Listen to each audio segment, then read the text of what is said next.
बिस्मिल्लाहिर्रहमानिर्रहीम। अस्सलाम वालेकुम व्यूअर, मैं शहबाज और आप देख रहे हैं मेरा यूट्यूब चैनल।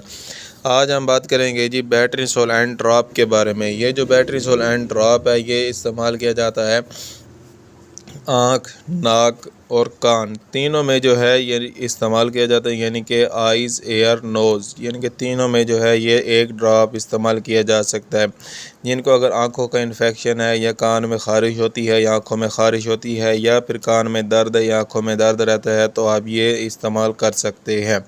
इसके अलावा अगर आपको कोई भी यानी कि नाक में ख़ारिश होती है या फिर कोई दाना बन गया है या फिर कोई भी इन्फेक्शन है या नाक का, तो आप इस सूरत में भी ये ड्रॉप इस्तेमाल कर सकती हैं।